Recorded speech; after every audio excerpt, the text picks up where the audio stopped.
At so ayan, hi guys, welcome back sa channel natin at ito ay full chapter 1137 na nga tayo. Pero bago tayo magsimula ay kung bago ka pa lang din sa channel natin ay huwag mo kalimutan mag-subscribe at pakipindot na rin ay ang notification bell para ma-update ka every time na meron tayong bagong upload. So yun lang naman po at ulit ay huwag na nga natin patagalin pa, simulan na natin yan. At dito nga yan magsisimula sa pagdating nila Luffy dyan sa may kastilyo para hanapin na yung susi para doon sa mga kadena ni Prince Loki. At then ay eto nga ngayon paglapag nila dyan ay takbo ka agad karipas eto si Luffy para hanapin na yung susi nga para kay Loki. At then ay eto dan sila ngayon dito sa may courtyard. At eto ngayon sabi ni Zoro na sira-sira na etong paligid dito, parang matinding labanan yung naganap dyan. At then ay eto sabi ngayon ni Rod kasi etong si Prince Loki halimaw talaga yan. At eto namang si King Harald kilala bilang isang magiting na mandirigma. Kaya naman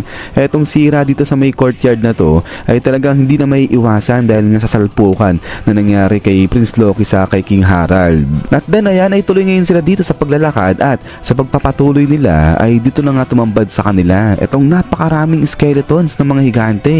So dito sabi ngayon ni Luffy, napakaraming kalansay, napakaraming bungo dito, ang lalaki. So ngayon sabi ngayon dito ni Rod, nung panahon na papatay na ni Prince Loki si King Harald ay napakaraming gwardiya dyan sa may kastilyo at umaabot sila sa 100 gwardiya. So ngayon lahat ng 100 na giants na to handa sila na patayin eto si Prince Loki. Pero wala nangyari, pinatay lang sila ni Prince Loki at ang nakaligtas nga lang dyan ay etong si Elder Jarul.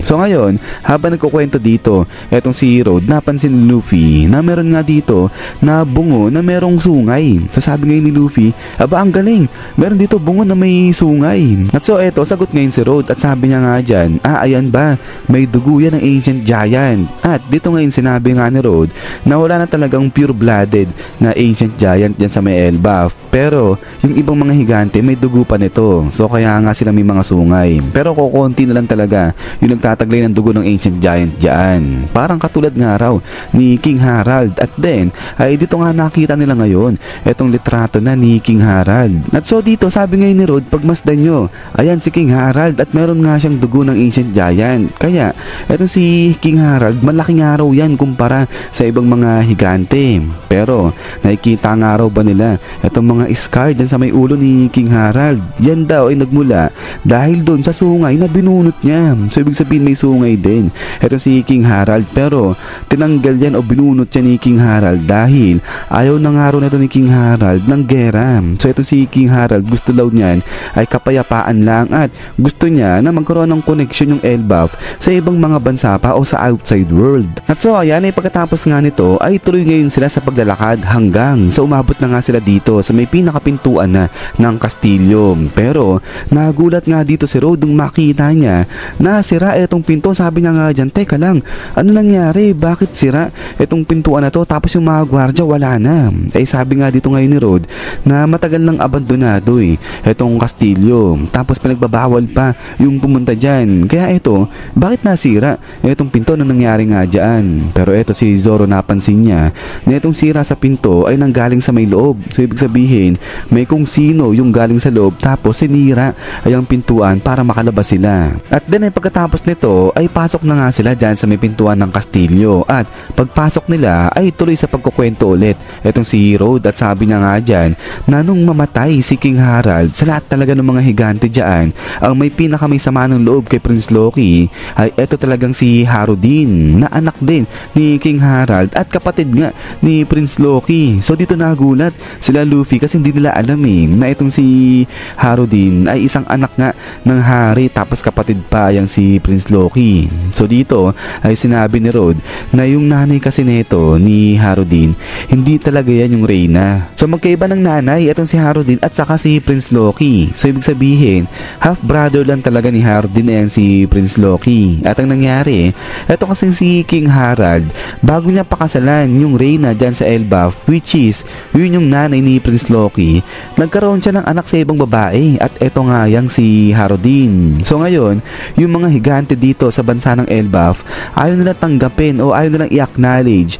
na yung nanay nito ni Harudin ay Reyna din. Kasi itong nanay ni Harudin sa ibang bansa pinanganak, hindi sa Elbaf. So although higante rin naman yung nanay nito ni Harudin, pero yun nga kasi hindi sa Elbaf pinanganak eh. At dito sa Elbaf sinasabi kasi na kapag hindi taga Elbaf yung mapapangasawa mo ay madudungisan lang yan yung dugong Elbaf nila, kaya ayaw nila yung makikipag-partner sa hindi taga Elbaf. At so kaya dito tanong na itong si Zoro at sabi na nga dyan, ganoon naman pala marumi yung tingin ng taga Elbaf dito kay Harudin kasi nga half-blooded na Elbaf lang siya. Pero bakit sa crew niya pa rin sumali? Etong si Road, anong dahilan? So sagot, etong si Road sabi na nga dyan kasi nung mga bata pa sila neto nila Harudin, etong si Road binubuli pala siya kasi nerdy siya. Pero etong si Harudin nung makita niya yung mga drawing, yung mga charts na ginagawa neto ni Harudin, ni Road, natuwa etong si Harudin dyan kay Road at kinaibigan na ngayon etong si